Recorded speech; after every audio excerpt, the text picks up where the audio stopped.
Hola, ha pasado mucho tiempo desde mi último video. Lo siento, he estado muy ocupada. So I promise I haven't dropped my language learning goals. I just had to really slow it down, my progress, because of other things going on in my life that has higher priority right now. So things are going slowly, but they are going. So in my last video, I talked about how I made a shift in my language learning that helped me get over the plateau where I was translating things in my head a lot faster. I am a person who naturally enjoys all sorts of input, especially reading, and I enjoy that in any language. So I'm going to share with you this tool that I use. Also, I want to share how I use it to even practice my speaking and my listening comprehension, even though it's primarily made for reading. If you don't want to listen to all of this video and you just want to jump to the part you're interested in, I put the timestamps here so that you can just go to whatever you're actually interested in hearing about. Okay, so when I first started learning Spanish, I just, like probably most people, I memorized a lot of vocabulary and then I memorized a lot of grammar rules. And that was great. It helped me, I learned a lot, but eventually I hit a stumbling block when I actually had to start speaking to people because I kept translating everything in my head, like every word, every single word I had to think about, is this the right conjugation? Am I using the right gender for that? Is this the right mood or the right tense? Every single thing I said had to filter itself through all of these grammar, lookup tables that I had, and I knew that that was just not sustainable. So then I started memorizing full sentences kind of the same way like I was memorizing my vocabulary cards, so that at least common sentences I can just blurt it out, and that definitely helped. But what happened was I was still taking those sentences out from my grammar books. It stopped being enjoyable after a while, and I was kind of in like a motivational slump for a while. So that was when I read the book Effortless Conversations, and it introduced me to this idea of chunks. So they say that chunks is a combination of words with specific meanings that are often used together, and they're used together so often that you don't even think of them as separate words anymore. And I was like, great, that's exactly what I actually want. So for example, phrases like how's it going, by the way, those are all chunks, and the more you reinforce it, like with flashcards or whatever it is, your memory recall system that you use, the more likely it's just going to roll off your tongue when you are having a conversation with somebody, or if you're listening, you will be able to listen to the whole phrase rather than trying to parse each individual word. And this is great because you don't even have to think about grammar at all when you're doing it. And it's also more versatile than sentences because full sentences aren't necessarily as flexible because they can't really be used as building blocks into other sentences, so you can still mix and match chunks. Anyway, the book tells you more about how to spot chunks within a sentence. I'll link the book in the description below, but I'm not going to go into details about how to spot chunks. I find that after just reading a lot of things or listening to a lot of things, I just naturally begin to notice chunks. And, I think it just builds your intuition after reading a lot because you see the same patterns show up over and over again. So that brings me to the difference between intensive reading and extensive reading, which really changed the way that I actually, it changed how much I enjoy my study. Oh, by the way, this actually also applies to listening as well. So intensive reading or listening it's basically focused study time. So your goal is to improve your vocabulary or grammar or intuition in some topic that you are interested in. So when you're doing intensive reading, you're actually looking for the chunks that you want to deliberately memorize and learn. And it's intensive because you're focused on spotting the thing that you want to learn, and so you can't actually do it for too long, or else you're just gonna get burnt out, right? It's like working out for too long without resting. You're not going to be able to work out after a while. So ideally, this is a piece of text that is above your current level, and it's also should be around a specific topic. So if it's a topic that you want to get better at talking about, like business, for instance, if you're going to do business traveling, then you ideally want to read something that's businessy. And then there's extensive reading, which is more like casual exploration time. This is stuff that you read for pleasure, that you read for motivation, that you read for getting a feel in the language. You want to be able to kind of get a feel for what it is that you're reading, but you don't need to make an effort to understand everything and everything that you're reading. So this takes so much pressure off. And this is really what made reading more enjoyable for me. And I actually found that when I don't have to understand 100% of everything, I end up understanding most of what I'm reading anyway. Like, I'm able to infer from context what I think the sentence means. And I actually remember when I was like 8 or something, and I was trying to learn English, I had the same aha experience where I was just reading for fun. Even though I didn't understand like 30% of the words that I was reading, I was still able to fully get the story. Oh, hey, no. Those are the cats.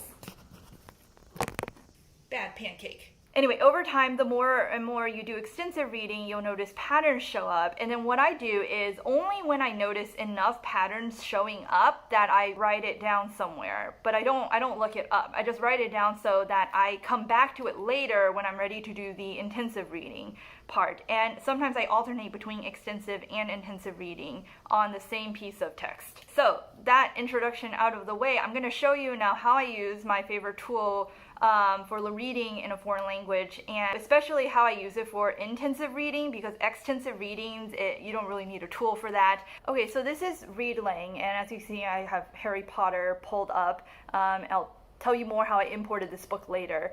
But what it does is that you can read texts in it, and then you can select your texts. And once you select the text, they'll translate it, and you can change the online dictionary that you prefer to use. And then after they translate it, what you can do is you can see that you can track your progress on the dashboard, and if you go to the word list, you can see that they made some flashcards for you as well. So you can review them. What I really like about it is that it gives you the context of which you learned this word from. So it gives you that whole passage, and you just have to fill in the blank. And I found that it actually, normally I don't like translating directly from English to Spanish, but in this case, because it has the context, I find that I automatically just fill in the blank with the right Spanish phrase without ever even thinking about the English, because I'm inferring it from the context. And I find this to be useful in practice too, because when I'm in a similar context in which this phrase is relevant, it'll just automatically pop into my head and circumvent any translation anyways. Okay, so now you can see you can actually edit the flashcard as well. You can insert an image, which I really like. I think images help reinforce your memory, and you can add any other notes if you want to do that. So and once you answer the question, you can say whether or not you remembered it really well, not so almost, or not at all. And based on your responses, the system will decide whether or not it wants to show you the card sooner or later on. If it was a very easy card, it's going to wait a while before showing you the same card again. If it was hard for you, then it's going to show it to you almost immediately. This part is where I also practice my speaking. So every time a flashcard shows up, I read it out loud.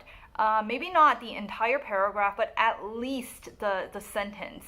You do it enough times that it trains your muscle memory to say the right thing the next time that you want to retrieve that concept. Remember, this is all context dependent, right? So when you find yourself in a similar context to, it's a similar feeling to what you were feeling when you were reading this book, as soon as you feel that, your brain will just automatically retrieve the relevant chunk for that same context. I find that this actually helped me make me faster in speaking, because I'm able to just choose the right things to say without having to think about it. I didn't even know why I thought that was the right sentence or right phrase to say. It just happened to be because I repeated it so many times out loud. And so this is why I think that any reading tool or listening tool can also double as a speaking tool, as long as you just shadow everything that you read or hear. Okay, so I'm going to show an example of how I use the Readlang extension to grab text from the internet. So I open a new page, and so it's a new tab page basically, where whatever you search, it automatically searches for you in Google Spanish mode. I believe this extension is also owned by Readlang. Anyway, I found this tool helpful for just browsing in Spanish. So I'm gonna just look up some more Harry Potter stuff. And okay, let's say I want to learn some words from this Wikipedia article. What I do is I turn on the open the extension, and then I do the same thing, which is I highlight a phrase, and whatever I highlight automatically gets added into my flashcard deck again, and you can see it's showing up there. And I can also search the Readlang database for any public text that the community has uploaded. So I can sort as well by the difficulty or how much words are in a piece of text. And then, as you can see, once the text comes up, I can just do the same thing. Now, I said before that I also use Readlang sometimes for listening comprehension. That's because people can also upload YouTube videos, and I love, love, love that you can play the YouTube video while the text is transcribed and highlighted for you as it's going. And you can grab text from that the same way you do from any reading material. You can also look at conversations. Here's one by Easy Spanish. I love this YouTube channel. You should definitely check them out. Yeah, same thing. You can just create flashcards out of that. All right, so I don't know how many of you guys do it, but I like to read ebooks in my target language, but I've had a really hard time importing ebooks into Readlang. I finally figured it out. It involves downloading a couple of tools and some steps. I'll link the tools in the description below and walk you through the steps right now. So first, what you should do is download the Kindle reading app for your computer, and then download the book. So download the book so that there's a copy of the file locally on your computer. Now, the next thing you want to do is figure out where on your computer that book that you just downloaded is saved. So I just downloaded Harry Potter. I use a Mac, so I'm showing you how to do this on a Mac, but if you use Windows, I will put in the description below where your book files should be located on Windows as well. You can open up the terminal, and then you enter this command into the terminal, and what this does is find the location of all of the files with this AZW extension, and this extension means Kindle ebook file. So that's what you're looking for, and those are the real results. As you can see, I've downloaded other books in the past. This specific one is the one for the Harry Potter book I just downloaded, and I just know this because I recognize those other files already. So what I do is I take the path and I search for it in Finder, like you see here, and then it takes me to that directory where that book is. This just means it's still trying to search. Okay, yeah, we don't want that anymore. Okay, so once I find this file, the next thing that I need to do is remove the DRM from it. Readlang only accepts text files and EPUB files for upload. So the goal is to turn this Kindle, this AZW file into an EPUB file so you can upload it to Readlang.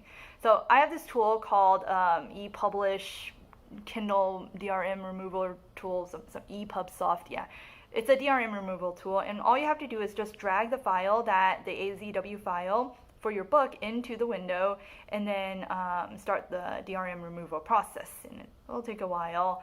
And so, okay, after you're done, the next tool that you're going to use is called Calibre, and this is an ebook management software. What the DRM tool did was convert your AZW file into a KFX file, I believe, and so Calibre is now going to convert the KFX file into an EPUB file. So as you can see, the format is a KFX file. Calibre doesn't natively convert KFX files into EPUB files. You need to add an extension in order to get it to do that. All you have to do is open up preferences. My computer is in Spanish right now because I'm trying to learn Spanish. But yeah, you go up there and you find the preferences, and then you go to the add extensions part and click on obtain more extensions, and then in here you want to look for an extension called KFX input. Because I downloaded it already, I don't actually have that in the list anymore, but it's very easy to find. Download that extension, and then after that you're able to use Calibre to convert KFX files into EPUB files. So that's what I'm going to do right now. So I select KFX as my input and EPUB as the format that I want for my output. It's going to take some time to do that. It'll take a few minutes to do that. I'm fast forwarding in this video right now. So now you see that this format has both an EPUB and a KFX file. And if you click on that link, it'll take you to the directory where that file is stored. Okay, now you can go to Readlang, where you're uploading your text, and then you can pick the EPUB file that you just generated from the directory that you just opened, drag it into Readlang, and it does the conversion process. And here you can, change your data a little bit, and there's that checkbox there that says, please select to share with the Readlang community only if this is a public domain. Because this book is not public, I'm choosing not to do that. Now it's there in Readlang, and so we're back to where we were at the beginning. There's another tool that I've been dying to talk about, which is something that I use to practice my listening comprehension especially, but I'll have to make that after I get back from Japan. Oh, that's right. I'm going to Japan next week. Yeah, so I owe you guys an explanation or an update on how that's been going, because no, I haven't dropped the ball on Japanese. I'm still learning and practicing it. It's just gone really slow, but I have some learnings from my experience, and no, I think that's it. That's all I have to say. All right, see you soon. Why you gotta mess everything up, huh? Why you gotta mess everything up? You're not even sorry.